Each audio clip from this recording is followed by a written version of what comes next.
runs, all those prostitution and the rest of Being in them. the street is not a good thing for it, especially for a female child to do. Because I could remember when you walk and go outside, you hearing people will tell you, come now, let me buy your market with both your market and you together. They call it in their language like with and with.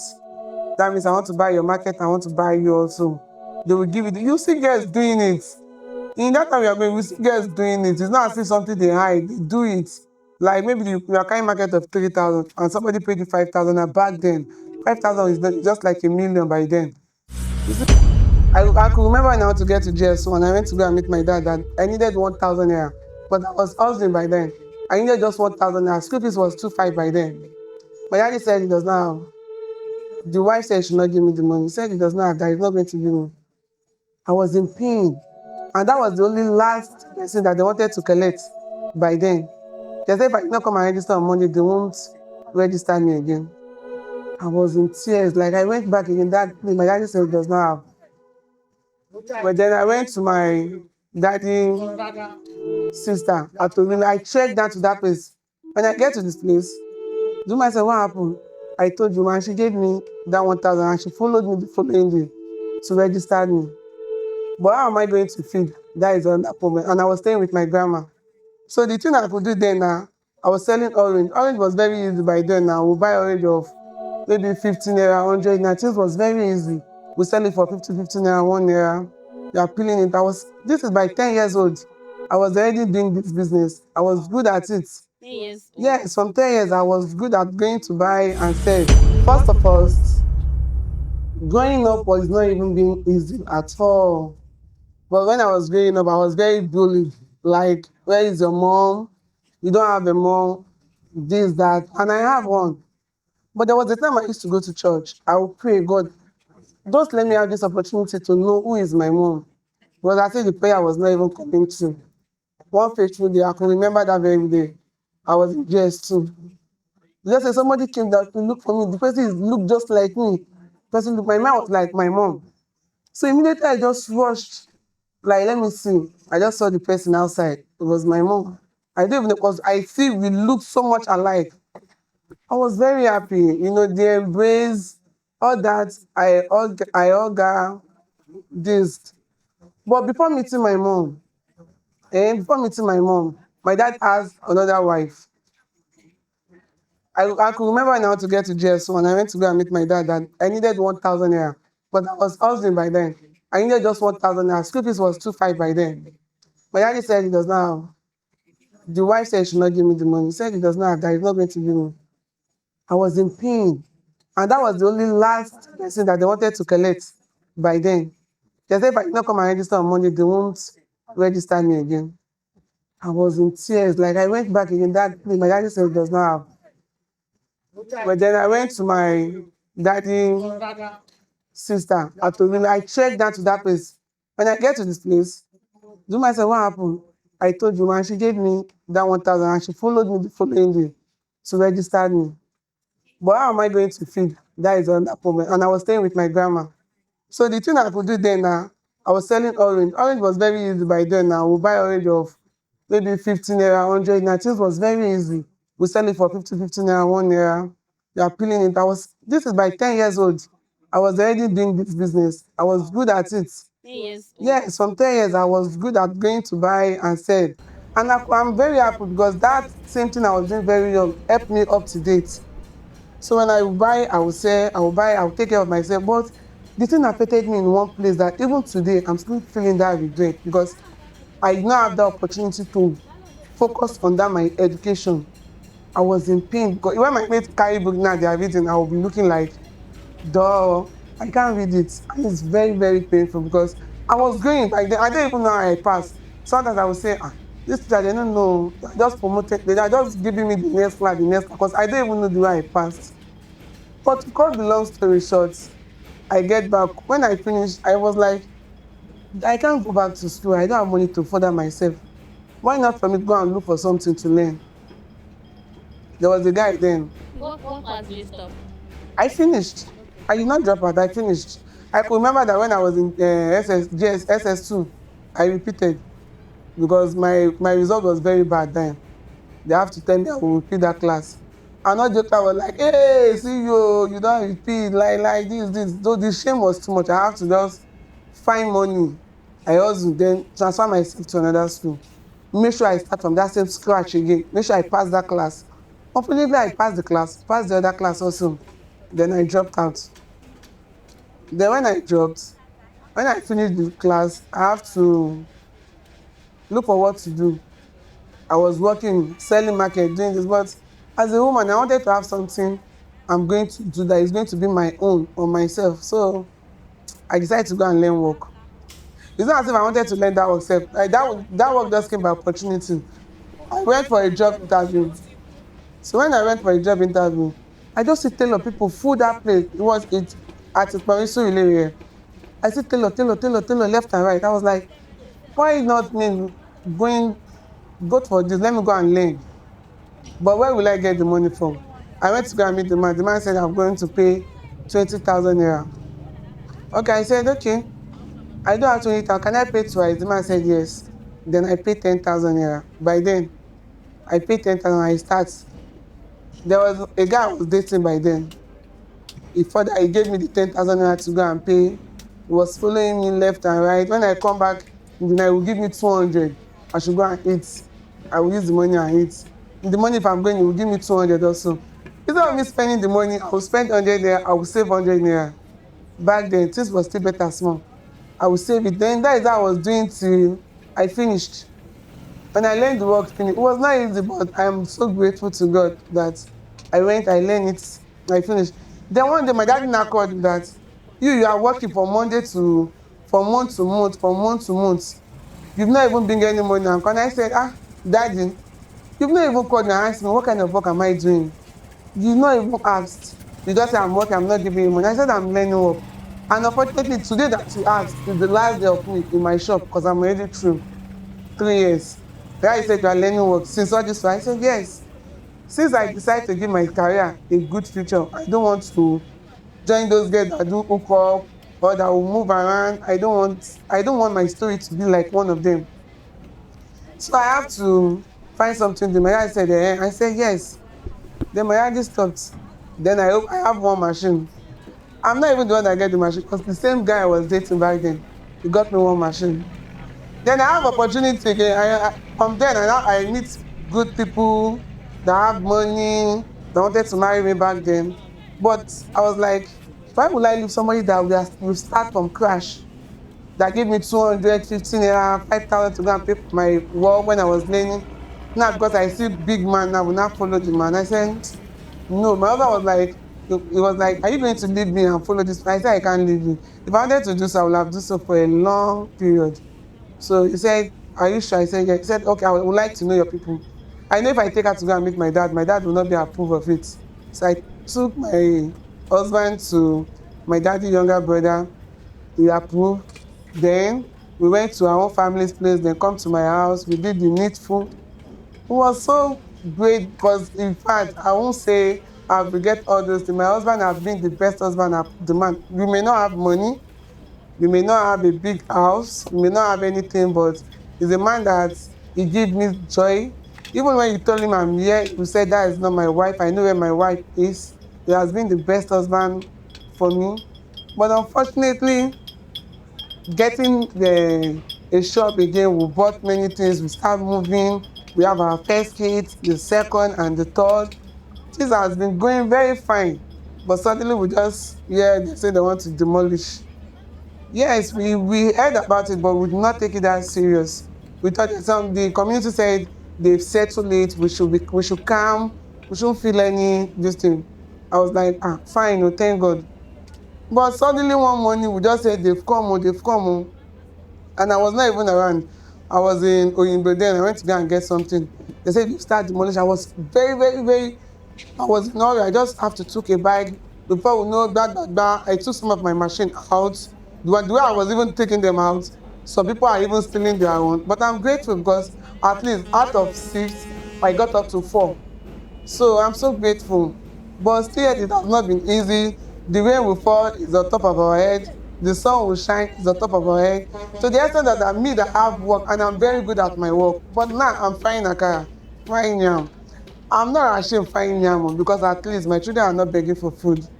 I'm giving them food at the right time. So I'm using this opportunity to say, thank God. I'm only giving God the glory because God has been so faithful to me. So that's my story. Thank you very much. That's amazing. It's quite an inspiring one. Most important, I love the part where you love your husband. It's a very good part, yes. Okay, so why are you not doing your tailoring currently? And because there is no shop, Okay. when you want to get a shop right now, it's about having half a million, which I don't have. I cannot afford it. The money is just too rich for me. I can't afford it. The money is too big. Not to talk of even getting a smaller shop is like telling you to bring half a million. So where will I get the kind of money from? I don't have it. It's not as if maybe when we are working we don't save, but we have children. We Yeah. have children. We give them their needs, their food. They are going to school. The school they are going to, they've demolished them. Wow. So we have to take them to another school because they are still very young. We can't just drop them anyhow. We can't leave them for them to start having the same life we have at the scratch as we are coming. So we can't leave them that way. So we have to have a plan for them. So there is this woman that used to come, put children together and give them little lecture. So Okay. the little you know you can afford, that's for me now. I don't want my children to go through the pain I go through. Even my smaller son, I always look for opportunity to have extra lesson. Just the money I could not afford, but I want to. Because growing up not knowing how to read is a very bad habit. It's a very bad thing. When you meet your mates reading, there's a kind of opportunity that, which I know the way I speak, if I could read the way I speak, I will go very far. Because I know when I speak, I'm in my own way, I'm okay. But knowing how to read gives you a lot of language. So when even somebody want to buy you and you have already written, you will know whether to sign or not to sign. So I want to give my children a better future. I want them to have a better life.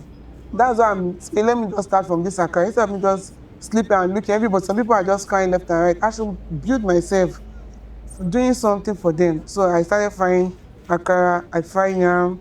Sometimes I fry 3 derika in a day. And to God be the glory, I just finish it. Even if I not see much gain, at least my children eat.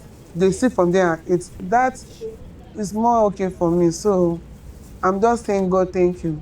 So currently, where do you have to sleep? You, your husband, your kids. Where do you sleep now? Well, for now, we used to stay in Underwood. We pack my children to one of my auntie's place because the mosquito here and the breeze is like bomb. So I have to pack them to my husband, younger sister's place for them to stay. They are staying there for Corisa for us to know where we're going to build up. You know, as maybe we are not planning, we are planning ourselves because we can't leave our children just like that or for them staying with under somebody else. We have to put them aside. Then we will face the rain, face the sun. We know we are an adult. When it's paining us, we know where it's paining us. We know what to go and take. We take body pain. But for the children now, it's not easy. In fact, it's not easy. When you come out and look many people the way we sleep, you was like, wow, what is this? You see old women sleeping in underbridge. Not to talk of me that I'm still very young, that I can do something. Why not sitting down with them? Why not me coming out for them? Why me not coming out for them to see that yes, they have hope, they have plans. Some people there's people out there that is going to come out for them, that there's people there that is going to make effort for them. There are so many people like that. So I'm using myself as a point of contact to them also. So that is just it. That's just my story.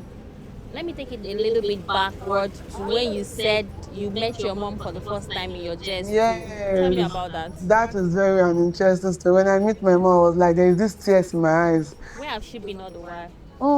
Both my mom and my daddy, I think they have a little bit scratch. It's not even a little bit, they split. So I could not ask my dad because my dad is this very harsh somebody. I could not ask her. I could not ask him, sorry. I could not ask him. So the best way I could do by then, people in the community always tell me, your mom is not a bad person, no, because I have this mindset that she really abandoned us for me to suffer, me to do this, me to do that. So I have that mindset. But people in the community always give me that your mom did not abandon you. This is what happened back then. I was very smart. I think when I asked, it was like from 2 years old, my mom dropped. So my mom came when I was, I think, maybe 16 or 17 before I meet him. So when I sit down, when I get to know her, I find out that she was sweet. She had to tell me that it's not as if she dropped me on purpose. Say, when she dropped me, I was sick or like somebody that wants to die. Immediately they brought me back, I will wake up. She will carry me and go again. Oh, I will sick like somebody that wants to die. So like, instead of you to come and die, man, let me leave you with your dad. And I was praying back then. I was like, God, now wow, this prayer is not coming through. God is not even giving me this prayer answer. Then when my mom now came, and I go back, I was like, wow, God, when you don't answer things sometimes, we don't know what you are doing for us. I'm so grateful because my mom come exactly at the right time I needed the most. Because the bullying was too much, the talk left and right was much. So I embraced her. She would say, okay, why not follow her to Bayelsa? Because she was staying in Bayelsa. Why not following her to Bayelsa? I said I can't follow her. That I can only come as a because I'm not used with her. So I can't follow her. And by then I was growing up, I was staying with my grandma. That means my father, mother. I was staying with her. The kind of lifestyle that woman has built me, I can't leave her. She's already old. By then she should be around 90 something. So I can't leave her. I'm the one taking care of her. And because the reason why I can't leave my grandmother was that when I go to school, she will cook, she will give me small food to eat. All those times she stand by me, so I have to stand by her also. And I'm so grateful that I stand by. Sometimes I used to wish that she should be alive up to now, so that I could take care of her just the way she bring out the best in me. That when I see my mates that will grow up those times, you see many of them doing such a problem. They do hook up. Some of them went to sleep with men, doing such of nonsense. And then they have their mom and their dad still yet, they still have that kind of lifestyle that they are building for themselves. I was like, no, I wish this woman is alive for her to see the woman has become. That the kind of things she puts inside me. I cook. There's nothing I don't do. If the season of corn, I will sell. If the season of mango, I will sell. If the season of pineapple, they know me in my community. They call me all rounder. I don't lie. I don't want to stay idle. I do all things just to have that plan. And I'm so grateful for her because she built that in me. Where's your mom now? She's in Bayelsa. She's still there. Yeah. Okay. So from your story, it seems you've been in the street for a long time. You say you started hawking from 10 years. Yeah. I was born and brought up What was here. it like in the streets? Because like you said, a lot of people will easily, it's like a pathway to do a lot of things. Follow guys, do runs, all those Uh, prostitution and the rest of being in them. the street is not a good thing especially for a female child to do. Because I could remember when you hawk and go outside, you hearing people will tell you, come now, let me buy your market with both your market and you together. They call it in their language like with and with. That means I want to buy your market, I want to buy you also. They will give it. You see girls doing it. In that time we are going, we see girls doing it. It's not as if something they hide. They do it. Like maybe you are carrying market of 3,000 and somebody paid you 5,000. And back then, 5,000 is just like a million by then. You see girls doing it. It's not something. But me growing up with that kind of lifestyle, I was like, if I hear without like, I mean, this one don't get waiting to buy, Jerry. I would just step and start going. Just go my way. My grandma always say something that when you marry, if you start following man now, the man is telling you he's sleeping with you today, sleeping with you tomorrow, sleeping with you next tomorrow. A time is coming, you will get tired. He said, but when you married, you will know this thing they are telling you is useful. When your husband is near you and the husband comes today, tomorrow you say, yeah, come, let's do. You yourself will tell him, Oga, I'm tired. So don't rush. There's no need being rushed in this business when you know you want to. Like you're going to play in your youth. Why not wait and get married? It's the best. You will do this thing, you will tire. Even you will come down from the bed and sleep on the floor. That I'm okay. It's enough for me. So that's just the truth. That's me. Okay. I was going to ask a question that slipped my mind now. Please ask. Okay. Let's just look at the economy of the nation. Ah, Like you were mentioning, then Nigeria was good, then money was good. Let's look at it now. The economy of the nation, how do you see it as is a Nigerian, as a mother, as a wife, as a woman? What would you say about that? wow. Now it's very very bad. Very very bad. When I think very very bad, it's very very bad. Because I can remember back then, if we want to go and buy orange, if you have 100 there, we buy orange, we buy one, and there's what we call one hand, and there's what we call 1.5 hand. If you have 100 naira, you buy 1.5 hand.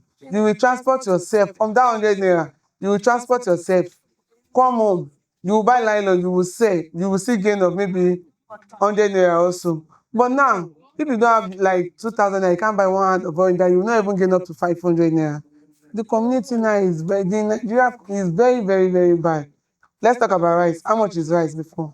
We bought rice for how much? Before, me and my children used to cook rice one day a week. We eat it, we come back and eat it in the night. We come back in the night again and eat it. But now, people cook one day a week, we eat it on the spot there. In fact, we not even belleful. My son was like, Mommy, now give me more rice. Rice has finished. There's no food again. In fact, it's worse. Now, no, you can't get angry and buy food outside. Say you can't get angry and cook. There is no one that benefits. Before you said I can buy food if I don't want to cook. Now you can't buy food, and you can't get angry and cook at the same time. You want to cook now, you don't have money, you cannot cook. You want to buy food outside, you cannot. My son now, before we buy rice 100 naira, now we are buying rice 500. And still my son will say, Mommy, I'm still hungry. The food I eat, I did not benefit. It's very bad. Honestly, currency now, to buy tomato is very expensive. We buy tomato before, you buy 100 naira, 50 naira. I wish our government can just make effort for us, for things to just go back.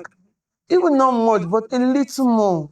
Because it's very, very bad. For me, example, as a mother, it's very, very bad. Sometimes, before my husband gave us 2,000 naira inside the house, we are a millionaire now, we buy chicken, we buy everything. Now, if they give us 2,000 naira, we cannot even buy rice. How much is 1 acre of rice? We can't buy rice. It's very, very, we can't buy ordinary rice. Talk less if you want to buy maggi, pepper, onions. Talk less if you want even to think, okay, you want to shakara the food, you want to cook crayfish. Not to talk of fish. How do you want to do it now? So now it's very, very bad though. The country is very, very, it's going. I don't know if I would say it's getting worse, because I should not even say something bad. It's worse. It's worse. Okay, let's talk about the school fees, all those things. As a mother, okay, for example now, we're talking about where the country is now. How will I get a shop before you can get a shop of 200,000 naira? And just a smaller, very small shop that could just take only you. They're telling you to go and look for 500,000, 1 million. It's very bad. Now, if this is very, very bad, it's even getting worse by the day. It's getting worse. Please, we Thank need the you. government to just do something. It's very worse. And speaking on behalf of the women also, Thank you, ma'am. So, maybe let's say with all of the things you've gone through, you've passed through in your life, what is that one thing that really got to your heart, that you were pained about, that you would want to change if you had the opportunity to change it? one thing I would like to change if I have the opportunity is three things. Okay. It's not just one, it's three. First of all, I would like to go back to school, because I believe if somebody like me will go back to school, I will have a better life. Second of it, I don't want my children to suffer the same thing I suffer. I want their life to be more easy. I want them to see, to know the reason of education, to know the reason of education. That's why I'm making that effort. I said, I want them to know the reason of education. And the third, if I could have the opportunity, this committee that they just came to book everywhere now, we have old women there. You see the one of 80, 60. And sometimes I wish I could do something for them. We have not seen somebody come out and said, come and check this environment, come and see what these people are going through, come and feel the touch of what they are going, but they've not. You need to see people, you need to see them in tears. Come and look at midnight when the rain fall and see what those men are with. They will fold. Every one of us will fold inside one place, looking for nylon just to cover the breeze. Those three things I would love to change. If I could change them, I would love it. Thank you very much, Ma. What's your advice to youths, women, ladies? What's your advice to people watching you right now? Well, my advice for them is don't be lazy, be hardworking, most especially pray to God because they say with God, all things is possible. Even when people think you can't grow up, God will always make a way when there is no way. God is the answer to every question and answer you needed. When you're hardworking, you don't have to bring that yourself down. Even if you have 1,000 naira, look for something you can do without your 1,000 naira and come up. People that go, they don't go overnight. You have to have a plan. And for the youths, if you come to this place now, you see some girls going left and right, you don't need it. When you have a plan, you have a dream. When you don't plan, you can't have a dream. When you have a plan, you have a dream, then you work towards it. When you work towards it, and put God. In everything, put God first. Everything is just going to be easy. That's my advice to everybody. Thank you very much. What does your husband do? For now, he's not doing anything. Okay. But does he Yeah. have like a handwork or something? It's those people that used to kill meat. Okay. Since they've demolished everywhere, they don't have where to do anything. So we are just doing, so we do the same business. He come and assist me. He assists me for frying akara. There is no shame in husband and wife doing the same thing. Fry akara, fry yam to clean the family up. So that is just the truth. Thank you so much, You're very much for your welcome. time.